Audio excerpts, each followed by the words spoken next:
The main event, Chris Eubank Jr. and Renold Quinlan. Renold, welcome to the UK. Sorry about the weather. So, what was the temperature when you left Sydney? It was 38. 38, okay. 38 degrees centigrade. Yes. Okay, just to make that clear. Yeah. And congratulations, you had a baby boy last week. Last week, last Friday.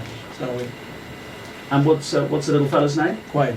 Quaid. Okay. So you saw him for what, a day, and then you jumped on a plane? 2 days. 2 days. Okay. Blessed to see him. Yeah. Was that hard to leave him? No. It wasn't that hard. Well, you got some sleep on the plane anyway. Yeah. Okay. Tell us why you've decided to take this fight. It's a challenge. I love challenges. And I challenged myself to come over, defend my title against Chris Eubank. But fight night, you'll see. What are we going to see? A war. And I'm walking away with my belts. I'm staying here. So. But what I saw when we were taking pictures is that you gave the belt to me and let me touch it. In my mind, you've lost the fight already.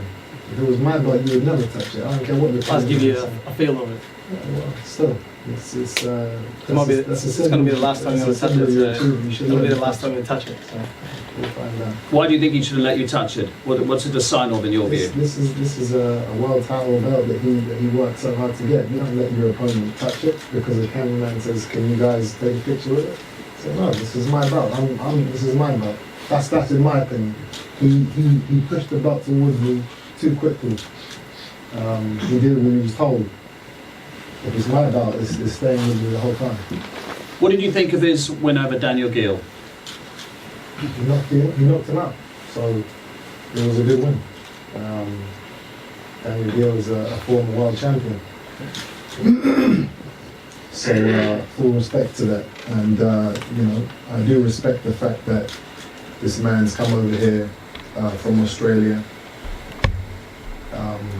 He's come over to a foreign territory. Doesn't know anybody. He hasn't got any fans over here, and he's challenging one of the most exciting fighters in the world. He didn't have to do that. He could have taken easier routes. He could have stayed in his part of the world and took easier fights. So in that respect, I have respect for him. But that's where the respect starts and finishes. On the night, as they say in the military, I'm going to proceed with extreme prejudice. And that belt is well, enjoy it for the next 8 days, because after that, it's coming back to him. Did you take the fight as well because you want to make your name better known across the world? I mean, you're big news down under, but did you take the fight as well because this is an opportunity for the rest of the boxing world to hear about you? It is an opportunity, but like I said, it's a challenge for me. I challenge myself. It's not just a challenge. You're running up a mountain with this one. The mountain is easy for me to run up. I'll sprint up it. Okay. Fight night, you're going to see. That's all I can say. Tell us a little bit about yourself. Tell us a little about your background, Renold. My background, my dad's Aboriginal, my mum's Fijian. I grew up, never had my father and mother raise me. I grew up hard, but that's the past. I don't dwell on the past. I changed my lifestyle around with my boxing career for my family.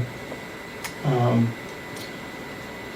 I took it on another level, growing up back home.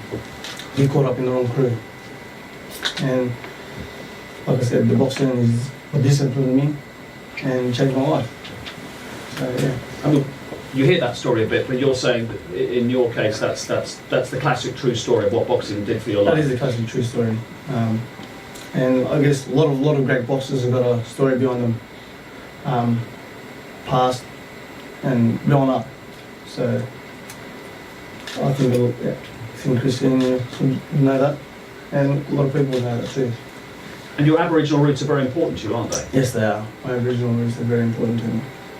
What do they bring to your life particularly? Is it a way that you like to lead your life by?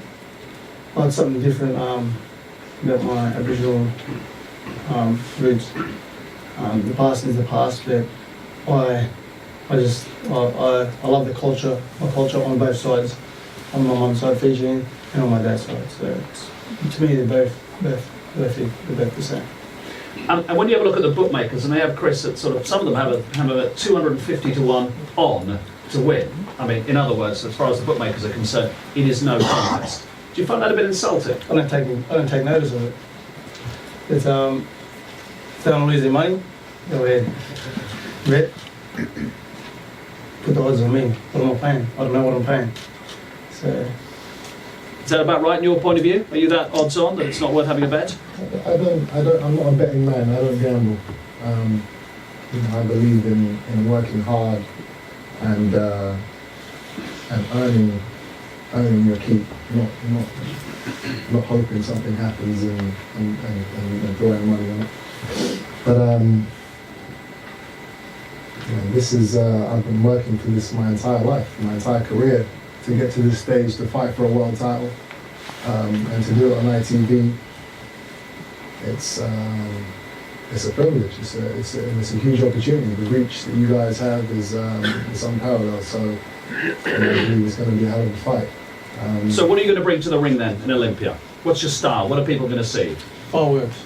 You're going to see fireworks, and I guess everyone just get down, be there early and see for themselves. I don't talk myself up, but let my fist there talking. I mean, Eubank's two different people.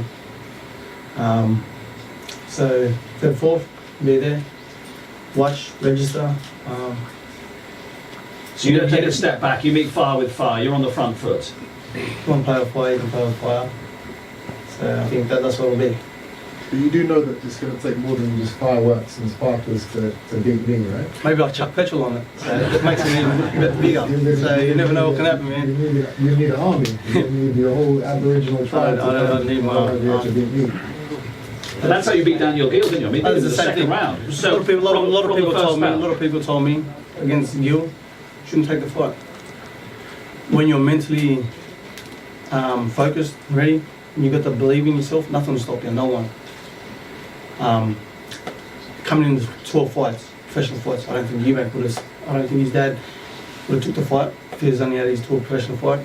He's been in his dad's shadow for his whole career, living off his dad's name. He has to be himself. It's either he's better than his father, or he's not better than his father. I think his dad was the best back in the day. I think he'd be better than him. Whether he says that his son's better than him, I don't think so. Fight night comes, you will see, and Chris will see too. So I hear that comment a lot. I'm sure you do, yeah. Living off your father's name, you know. You're only boxing because your father used to box. And it amazes me when people say that, because it's like, as what's the line in that movie? You've got the movie Snatch. It doesn't matter if your name is Muhammad, Amhan, Bruce Lee.